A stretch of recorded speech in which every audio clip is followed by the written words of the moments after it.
warahmatullahi wabarakatuh. Kembali lagi di CDD Talk. Kali ini kita ada di BNN Kota Batam. So, para sobat CDD pasti tahu dong kita mau ngomongin apa. Ya, karena berhubung di Juni kita ada satu peringatan which is namanya itu HANI, Hari Anti Narkotika Internasional. So, yang biasanya diperingati setiap tanggal 26 ya, Pak ya. Benar. So, hari ini kita punya narasumber namanya Bapak Iqbal Fasya ya dari BNN Kota Batam. So, karena lingkungan kita ini relate dengan pekerja ya, jadi mungkin pembahasan kita kali ini tuh bakalan sekitaran narkoba dan pekerja gitu ya. Oke, mungkin lebih ke penyalahgunaan gitu. Jadi kan kita sering dengar istilah itu kayak penyalahan narkoba di lingkungan kerja. Itu tuh sebenarnya seperti apa sih, Pak? Oke, kalau istilah itu sebenarnya penyalahgunaan narkoba di lingkungan kerja. Iya, atau pekerja itu. Itu sebenarnya istilah yang sering kita pakai untuk menggambarkan fenomena narkoba itu yang terjadi, terutama dengan sasarannya orang-orang yang ada di masa atau usia produktif, terutama khususnya yang terjadinya di lingkungan kerja. Berarti yang makainya ini pekerja dengan usia muda kebanyakan gitu ya. Intinya yang makainya itu adalah kaum pekerja lah. Kaum pekerja. Dia bisa ada di pemerintahan, bisa ada di swasta juga. Oke. Berarti intinya pekerja gitu ya, apapun kalangannya gitu ya, intinya pekerja. Biasanya jenis narkoba seperti apa sih yang paling sering disalahgunakan di lingkungan pekerja, di kalangan pekerja ini biasanya? Nah, ini menarik nih karena berdasarkan studinya, memang di Indonesia itu yang paling banyak terjerat atau terjerumus dalam penyalahgunaan narkoba itu ya orang-orang pekerja ini, usia produktif tadi.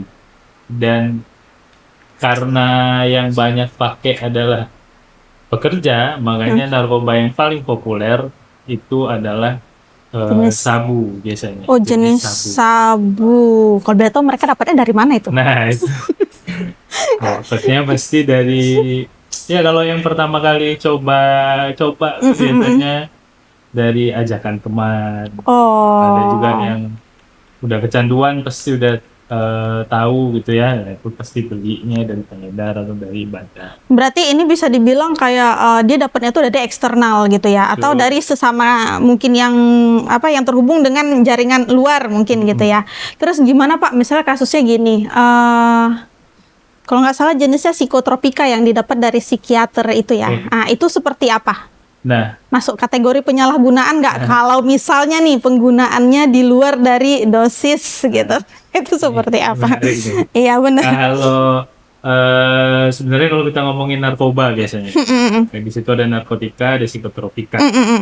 Kalau narkotika itu rata-rata mungkin teman-teman yang pekerja tuh udah pasti tahu tuh narkotika. Iya tuh. Karena narkotika itu kan yang sering muncul. Iya, dia istilahnya kayak basic lah, yang sering digaungkan, yang sering disosialisasikan gitu, benar. Sabu, ganja, ekstasi itu narkotika. Tapi ada satu tuh psikotropika. Iya, Psikotropika ini biasa dipakai dalam pengobatan juga gitu kan? Dipakai dalam pengobatan, terutama untuk yang punya gangguan mental dan kejiwaan. Misalnya ada yang simpelnya, misalnya ada yang susah tidur tuh insomnia. Iya, insomnia. Itu kan dikasih obat tuh. Iya, benar. Ada itu tuh obatnya termasuk psikotropika. Terus ada istilah kerennya Pak sekarang, anxiety. Anxiety gitu. Para apa? Gen Z. Milenial juga ada Pak. Itu juga ada obatnya, tapi masuk golongannya psikotropika. Nah, kata kuncinya adalah selama dipakai berdasarkan resep dokter resmi, resep psikiater atau resep dokter kejiwaan, itu boleh. Boleh boleh betul. digunakan. Tapi catatannya tadi selama sesuai dengan resep Mm, mm, dokter. mm, mm, mm, mm. Berarti kalau resep dokter yang nggak ada, terus Ah, dosisnya melebihi dosis, mm, nah itu bisa masuk ke penyalahgunaan obat-obatan. iya, soalnya saya pernah dapat info itu bisa didapat di pasar gelap katanya. Betul. Karena namanya di Iya. namanya di Indonesia Mm, ya, mm, mm, mm. Jadi kasusnya semua tuh gini bisa. Pak, dia dia memang berobat ke psikiater, Mm-mm. dikasih obat, dikasih resep itu, udah diminum di bawah pengawasan, itu mungkin nggak masuk penyalahgunaan ya. Nah, Tapi setelahnya mm-mm. dia nggak konsul Nah, ulang nih, dia nyari di pasar gelap, itu masuk penyalahgunaan nggak? ya itu kalau kita mau bilang penyalahgunaan ya penyalahgunaan. Oh Cuman karena, lebih lebih kepada ketidaktahuan aja. oh gitu. Karena belum tahu informasinya yang benar atau Mm-mm. seperti apa. Yang jelas ketika udah dari dokter tuh kan udah diresepin obat gitu. Nah itu kan dalam pengawasan tuh maksudnya dokter tuh sudah punya hitungannya Iya bener, obat ada ini dosisnya. dipakai dalam waktu 2 minggu gitu misalnya. Nah setelah itu ya jangan beli di pasar gelap, konsul Iya, ulang harus gitu. konsul ulang Harus gitu konsul ya. ulang. Oke, berarti untuk cara mendeteksi dini penyalahgunaan di lingkungan untuk pekerjaan ini seperti apa itu, Pak? Nah untuk deteksi dini ini kan sebenarnya untuk pencegahan juga, salah satu Benar-benar. bentuk pencegahan juga. Mm-mm. Jadi kita pengen tahu nih lingkungan kita sebenarnya bersih atau tidak. Salah satunya dengan deteksi dini. Oke. Nah, deteksi dini itu sendiri ada dua, Mbak. Oh, Ada yang bisa dilakukan lewat apa namanya pengamatan perilaku. Oh, Tapi kalau oh, ya. pengamatan perilaku ini harus jeli nih, misalnya Oh, yang ngamatin siapa, yang iya berwenang benar-benar. entah HRD-nya atau siapa gitu Mm-mm, ya. mm-mm. Karena yang namanya perilaku tidak semuanya ujungnya narkoba, bisa jadi hal Oh, lain. Tapi itu yang bisa kita amati. Yang kedua bisa dengan random cek urin. oh, random check Random cek urin. urin. Nah, random cek urin ini yang lebih bisa apa ya? Hasilnya lebih kelihatan lah gitu, Lebih jelas gitu ya. jelas, positif negatifnya jelas. Nah, karena kalau dari perilaku itu kan bisa aja kayak kesannya nebak-nebak gitu kan Ya, ya. bisa jadi kesannya nebak-nebak atau memang dia bermasalah tapi masalahnya masalah Bukan keluarga. narkoba gitu, emang lagi stres aja mungkin gitu kan. Belum tentu narkoba Belum tentu gitu. narkoba. Tapi kalau urin biasa lebih valid gitu Lebih ya. valid. Dan apakah itu harus random, nggak bisa berkala gitu memang? Kalau kami dari BNN tuh untuk random tes urin kita sarankan memang berkala. Berkala ya. Bisa 6 bulan sekali, bisa 3 bulan sekali, tergantung dengan kemampuan perusahaannya sendiri.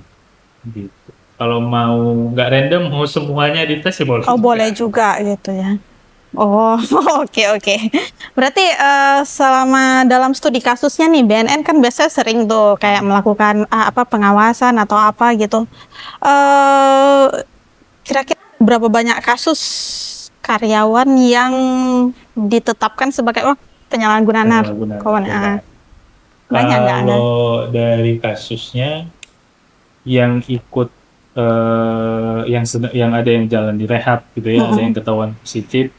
Nah, itu memang kebanyakan mungkin 70-80%-nya itu usia bekerja Usia. gitu. Profesinya Rentang usia di bawah rentang 30. usianya 25 ke atas ya, 25 Ada. sampai 40. Oh, 40.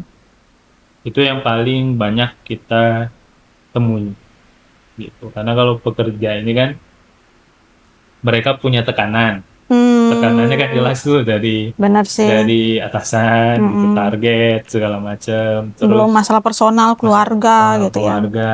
Terus yang kedua mereka sudah punya penghasilan. Jadi secara keuangan ya mereka bisa beli. Merasa berhak untuk rasa punya kuasa bisa nih gitu. Kemampuan. Iya benar-benar. Kemampuan mereka buat beli narkoba itu ada.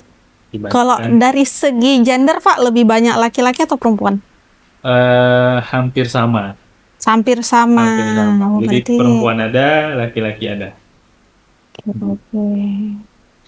Oke, baik Bang. Mungkin next time kita kok bahas lebih dalam lagi ya masalah Boleh. penyalahgunaan ini. Nah, apa sih pesan-pesannya untuk para pekerja, khususnya yang masih muda-muda nih ya, yang baru-baru berkecimpung, mungkin lagi asik-asiknya bekerja gitu, untuk tidak terjerumus dalam penyalahgunaan narkoba gitu. Karena kan godaan biasa umur-umur segitu kan masih ini ya, masih labil gitu. Apalagi kalau baru gitu ya. Iya benar, Baik, kalau pesan kami dari BNN yang pertama dan paling utama jelas, apapun kondisinya, apapun yang kita hadapi, kita harus sadar bahwa narkoba itu tidak akan pernah bisa jadi solusi gitu.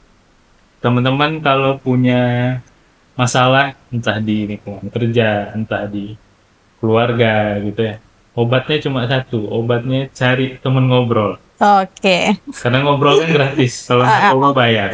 Bayar benar-benar. Atau kalau nggak ada teman ngobrol mungkin cari bantuan profesional ya. Betul, cari bantuan profesional. Jangan, terakhir mungkin yang ke pesan kami dari BNN, ya, narkoba itu mulainya selalu dari coba-coba. Penasaran, coba-coba. Itu selalu yang jadi pintu masuknya. Oke. Tidak ada seorang pun pecandu narkoba itu yang ketika awal dia pakai, dia niat buat jadi pecandu. Enggak. Biasanya emang dari coba-coba gitu ya. Semuanya bertahap. Berarti kalau ada yang nawarin atau timbul rasa penasaran, udah deh nggak usah dilanjutin gitu Nggak ya, usah stop dilanjutin. di situ gitu. Mungkin karena gini, saya sering bilang juga gini tuh, kalau sosialisasi ke teman-teman pekerja, ke anak sekolah juga, terpuruk pun juga banyak. Benar-benar. Nah, jadi selalu bilang gini, ada hal-hal itu yang kita harus coba langsung. Tapi ada juga yang kita cukup tahu dari pengalaman orang aja. Benar. Nah, salah satunya narkoba ini. Narkoba itu kita cukup tahu dari pengalaman dan cerita-cerita orang aja. Nggak perlu yang kita nyebur ke situ untuk ngerasain gitu ya. Cukup lihat contohnya, nggak. Yang pasti endingnya memang nggak ada yang bagus gitu, nggak ada yang benar gitu ya. Oke, so sekian sih di Talk kali ini. Next time kita bakal ngobrol lagi sama Pak Iqbal tentang narkoba dan berbagai macam permasalahannya. So, Sobat CDD, sekian pertemuan kita kali ini. Saya Ismi dan Iqbal. kami mohon undur diri. Assalamualaikum warahmatullahi wabarakatuh.